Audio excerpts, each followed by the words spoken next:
Girls, so welcome back to Fair From Friday. For the second case for this week, we are going to Russia. This case, we actually have a somewhat serial killer who is not as well known.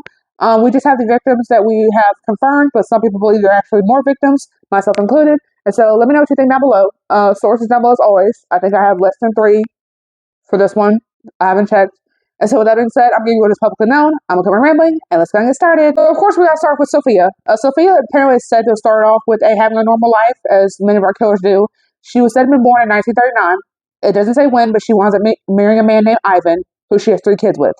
One of the kids would unfortunately die before she did, so she winds up outliving one of her kids, unfortunately.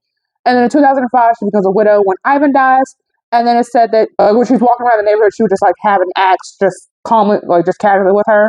And then I guess after he had died, she would start slaughtering pigs. Sorry.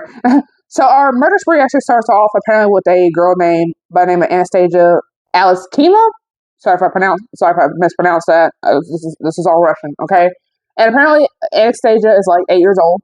She and a friend are apparently playing very loudly outside of Sofia's house. Sofia apparently asked her, hey, can you keep it down? Not to stop playing, not to get away from my house. Could you just keep it down? And the 8-year-old girl apparently throws ice cream on her being Sofia, as a response. And so Sofia apparently responds that I'm going to cut off your hands and your heads, because remember, it's not just Anastasia, she had a friend too, if you don't quiet down. So on December 14th, Anastasia was apparently walking home with a friend. The friend is unnamed, obviously, of course, them being a minor. So assuming Anastasia's 8, the friend would be around the same age as her, so that her name's not leaked to the media. Anastasia apparently was said to have made it in the building that she was living in, because it's an apartment building. Her grandparents are saying she never made it home. So, of course, police are called because it's an 8-year-old girl. Where the hell is this child at? And the friend that she walked home with would tell police the next day that I seen Sofia walk in the building not long after Anastasia. So ask Sofia, maybe she knows. So Sofia would actually come in and tell police that, I love Anastasia, that we would play together, but that Anastasia told me not to tell her parents that she only came over to visit because I feared that she would get in trouble. Because obviously she didn't have permission, and I don't know who this person whose house you at. So understandably, the parents would be upset.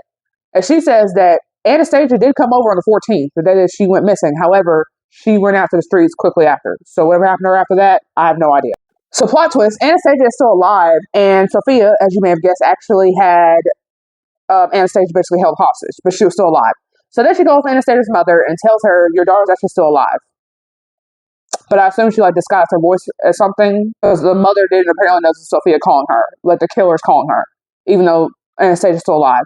So then after calling and saying, hey, your daughter's still alive, then she kills Anastasia and dismembers her body. She feeds part of her body to the stray dogs down the street. And then on the 27th, there's a man who apparently finds a bag of the leftovers of the meat from Anastasia's body. And I guess he thought he got some free meat off the street. So then he goes home, not even examining the meat first to see if it was good or, he brings it home to the dogs. He opens the bags up. He realizes it's human meat. And then he calls the police. So in March of 2013, so we're jumping a couple of years, of course, there's another Anastasia by the name of Anastasia McKeever, who's 77. She apparently was a friend of Sofia's, and she's supposed to be staying there for a couple of days, staying with Sofia for a couple of days until I can go stay with my daughter. So then, of course, you can imagine, she kills the older Anastasia as well. And then the daughter has not heard from her mother. So then, of course, she reports older Anastasia missing. Police go to Sofia. Sofia's like, yeah, but she left March 9th and left in a black car saying she was going to stay with some relatives. And apparently police even see blood on the wall of Sofia's apartment. And she says that Anastasia had a nosebleed. So Sofia would actually start cooking apparently meat pies with the meat from, we assume, the older Anastasia, because the young Anastasia's been dead for about 8 years now, I think. The meat from older Anastasia, feeding it, using it as meat pies and stuff, feed to the neighbors. And neighbors apparently had also noticed her wearing Anastasia's clothes while throwing out furniture that had blood on. So in January 2019, there's a 57-year-old man by the name of Vasily. I can't pronounce the last name. So I'm just gonna put it on the screen. Sorry, this is Russian, so please don't come for me, okay? And basically, Vasily apparently got evicted from his place, and basically, I guess, was renting from Sofia for a place to stay. So he's staying with her. Of course, he gets murdered. We already know the pattern here.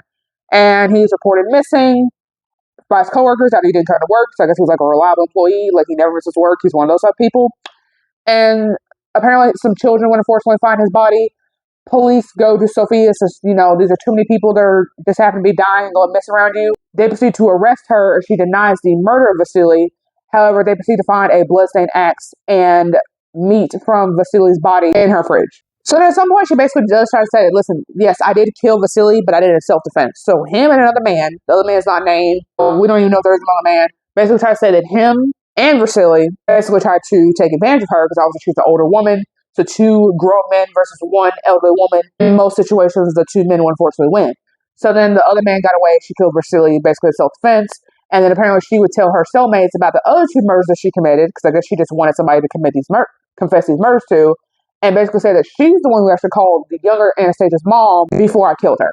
So your daughter was still alive, and then I killed her right afterwards. And so, of course, apparently, police, of course, found out about these confessions. I assume from the cellmates. And then she took back her confessions at the trial. So it's said that she actually died December 29th, 2020. So she never even really got sentenced. However, apparently they were able to find her guilty of all three murders after her death, so posthumously. And then it's also believed, but not confirmed, that she was responsible for the death of 83-year-old Nina Berenkova, who apparently she went missing after walking her dog, and her remains were found near Nina's house, or near Sofia's house. So that's not confirmed, but that's believed to be what happened. So yeah, that's the case of a serial killer, I guess a female serial killer from Russia. So yeah, with that being said, if any Russian listeners are listening to this, I'm sorry if I pronounced any names wrong. Like I said, it's not something most people can really pronounce that easily. I guess like you grew up pronouncing stuff like that.